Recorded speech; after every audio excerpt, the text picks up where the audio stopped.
Ребята, привет! Сегодня будет короткий обзор по поводу вот этого шедевра, который стоит за мной. И что я хочу сказать, что я думала, что такого плана мопед, он предназначен для девушек.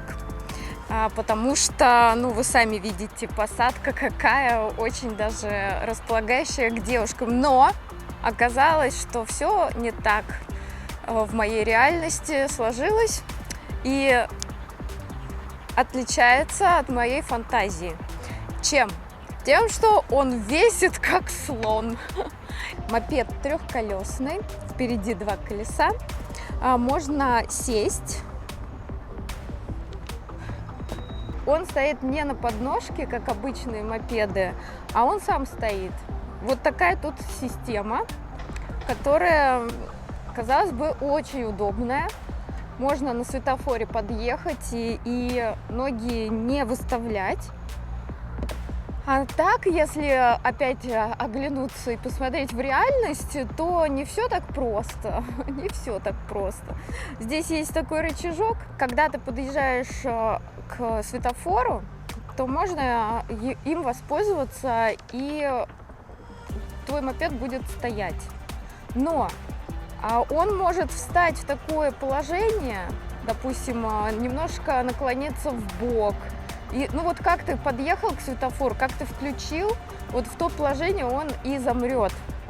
И потом, когда ты будешь трогаться, ты выключаешь эту систему, она, причем сама выключается автоматически, с этим нет проблем, заморочек, но ты можешь забыть о том, что у тебя повернуты колеса не в ту сторону, или он как-то наклонен, он поедет, в общем, немножко не прямо, как ты хочешь, а в ту сторону, как он наклонился. И вам все время придется при положении тронуться, все время ловить баланс, и это положение вещей непривычно максимально. Надо к этой системе привыкать. И поначалу, когда я села на него, я все время выставляла ноги на всякий случай.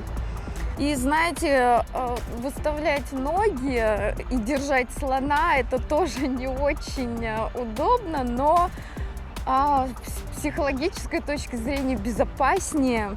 И, в принципе, потом я быстро приноровилась и уже могла устойчивость ловить с помощью ног.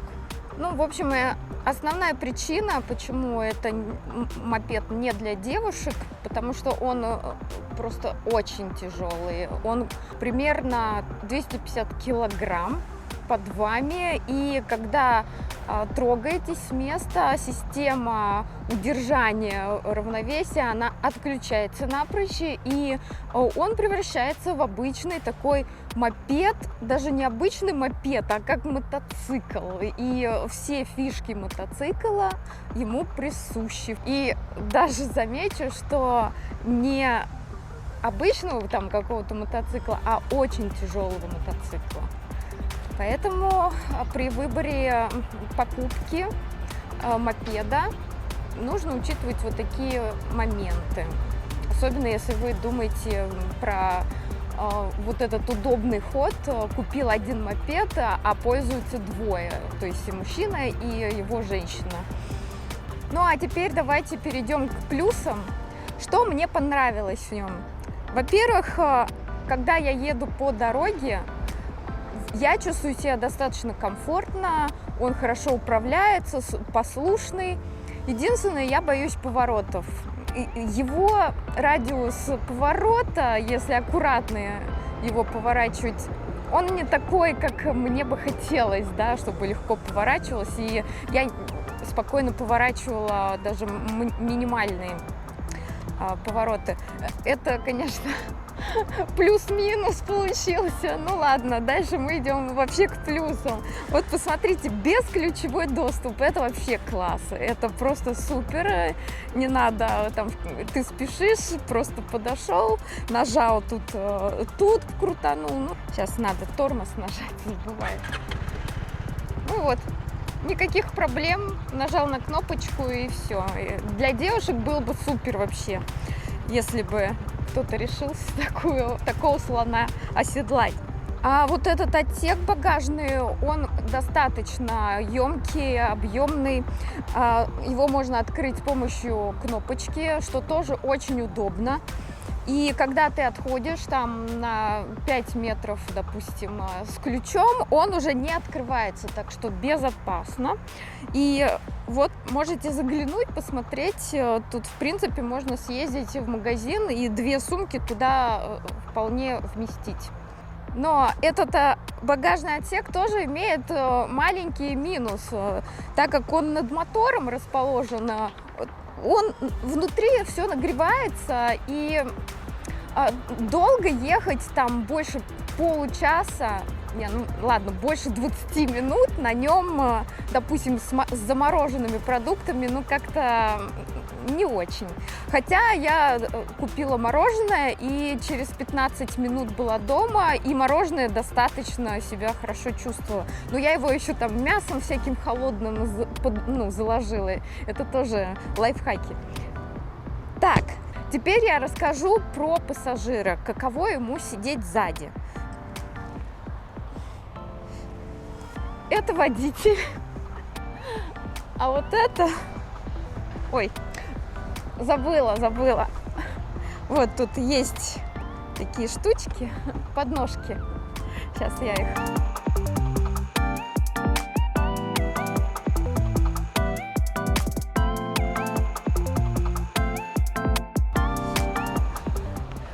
Я обычно держусь за водителя. И, честно говоря, мне низковато. Я вот в таком положении еду. Плюс еще шлем мешается, и я вот так вот держу голову. Спина и шея устают, правда. Но 15-20 минут вполне можно ехать, и в принципе комфортно.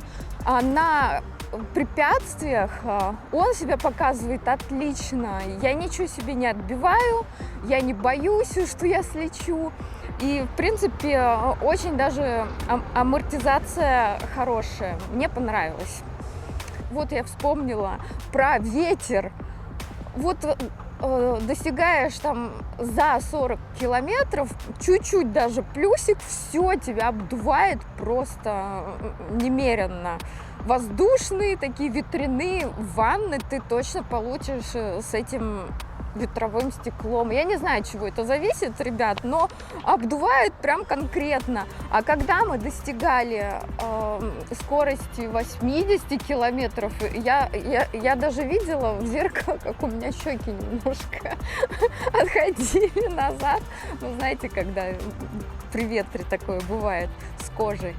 Возможно, причина состоит в том, что можно поставить повыше ветряное стекло, и, может быть, будет лучше. Не знаю, ребята, напишите, кто там профессиональный мотоциклист, мопедист.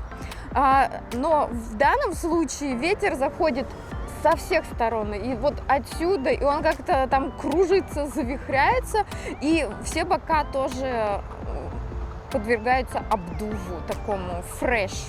Сиденье комфортное, немножко как такая выемка для пассажира сзади.